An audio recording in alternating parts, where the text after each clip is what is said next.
Hello and welcome to biology, जहां हम करेंगे बायोलॉजी को सिंप्लीफाई।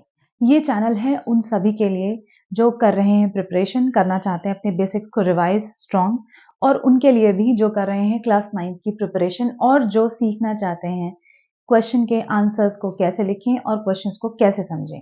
ये सब कुछ हम करेंगे यहाँ एक सिंपल एक्सप्लेनेशन के साथ। तो स्टार्ट करते हैं।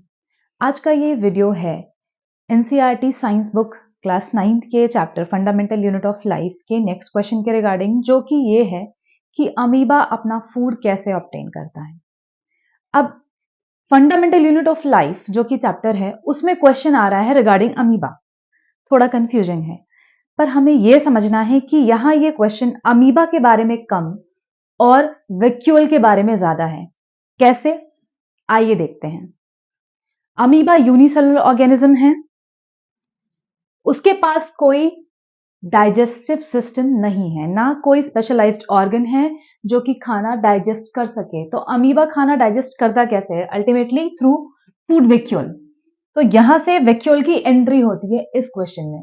तो हमें इस क्वेश्चन का आंसर लिखते समय ध्यान ये देना है कि हमें अमीबा को मेंशन करते हुए अल्टीमेटली अपने आंसर को कंक्लूड करना है वैक्यूल पे। आइए स्टार्ट करते हैं। अमीबा यूनिसेलुलर ऑर्गेनिज्म है। यहां अमीबा के नाम के नीचे मैंने अंडरलाइन किया है because this is the right way of writing scientific names. तो अमीबा कांटेक्ट में आता है किसी भी फूड पार्टिकल के। जैसे ही फूड पार्टिकल उसकी सेल के कांटेक्ट में आता है, सेल की जो मेम्ब्रेन है वो क्या करती है? उसको कवर कर लेती है। कवर करने के बाद ये पार्ट यहां से ब्रेक कर जाता है सेल मेम्ब्रेन का, और अल्टीमेटली बन जाती है एक फूड वैक्यूल जो कि क्या कंटेन करती है? फूड पार्टिकल को। अब अमीबा को ये नहीं पता कि उसका फूड क्या है, ऑर्गेनिक है या इनऑर्गेनिक है, इसलिए इन एनी केस वो क्या करता है? फूड वैक्यूल में फूड को सिक्योर कर लेता है जहां की फर्दर उसका डाइजेशन हो सके। डाइजेशन कैसे होगा? बट ऑब्वियस है, कुछ एंजाइम्स चाहिए। तो फूड वैक्यूल के अंदर ऐसे एंजाइम्स होंगे जिनसे कि अमीबा अपने फूड को डाइजेस्ट कर सके और फर्दर उसकी प्रोसेसिंग कर सके। यहां से एंट्री होती है इस क्वेश्चन में वैक्यूल की। वैक्यूल सेल का एक ऑर्गेनल है और बहुत इंपॉर्टेंट पार्ट है।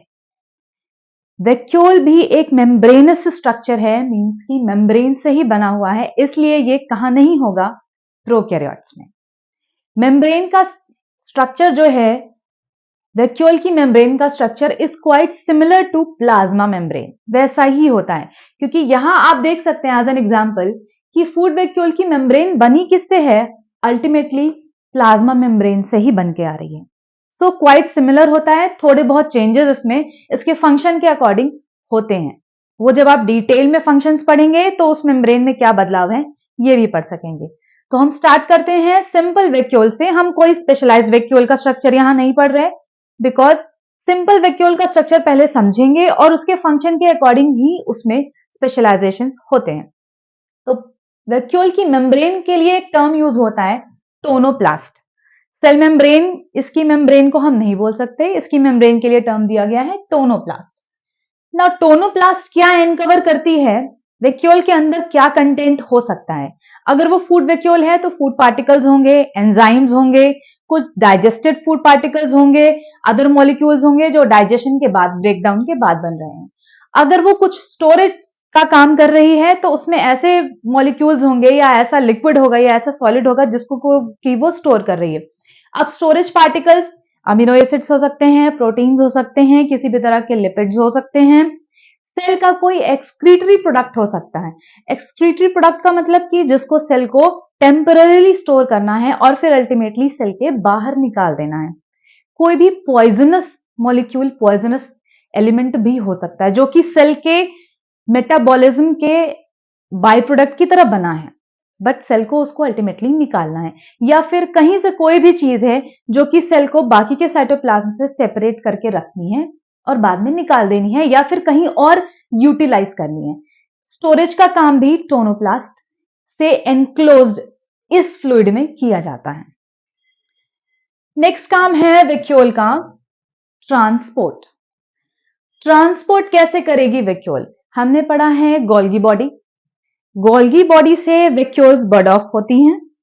डिफरेंट डिफरेंट चीजें कैरी करती हैं और अलग अलग प्लेसेस तक लेके जाती हैं। लाइक लिपिड और प्रोटीन कंटेन करती हैं, प्लाज्मा मेम्ब्रेन तक लेके जाती हैं।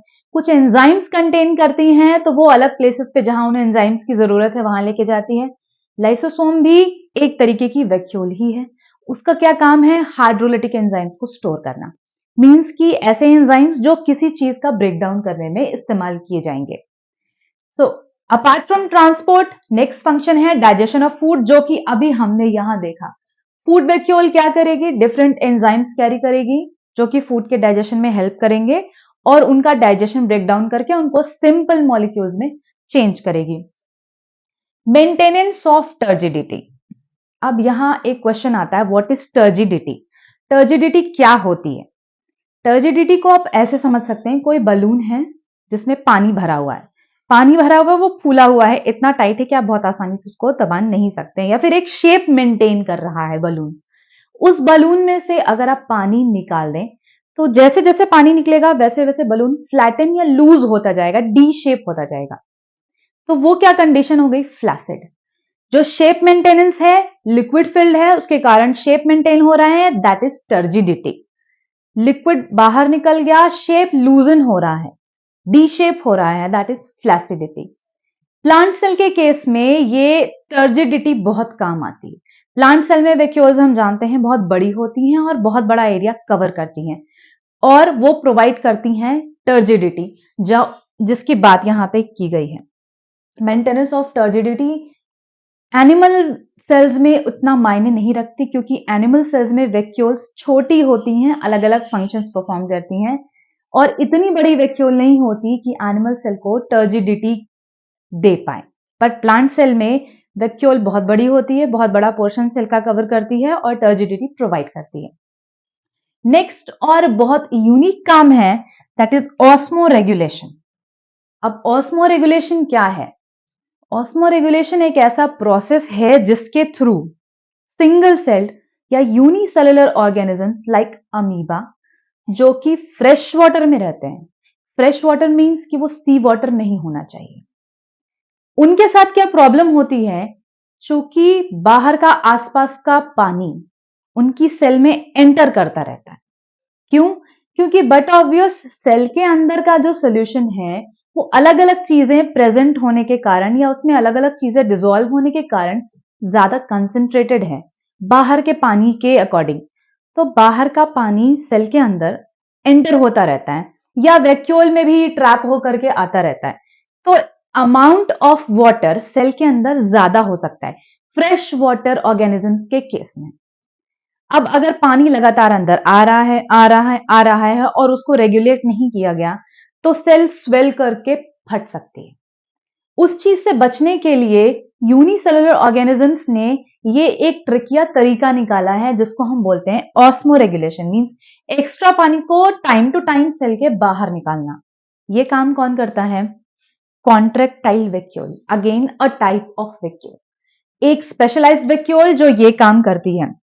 इसको कॉन्ट्रेक्टाइल वैक्यूल क्यों कहते हैं?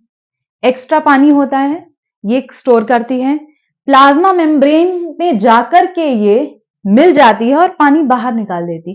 तो ऐसा अपीयर होता है कि ये वैक्यूल बन रही है फिर टूट रही है, बन रही है टूट रही है, मींस फैल रही है और सिकुड़ रही है, फैल रही है सिकुड़ रही है। इसका ये मूवमेंट दिखता है, इसलिए इसको कॉन्ट्रैक्टाइल वैक्यूल कहा जाता है। कॉन्ट्रैक्ट हो सकती है, एक्सपैंड हो सकती है, कॉन्ट्रैक्ट एंड एक्सपैंड, इसलिए इसको कॉन्ट्रैक्टाइल वैक्यूल कहा जाता है।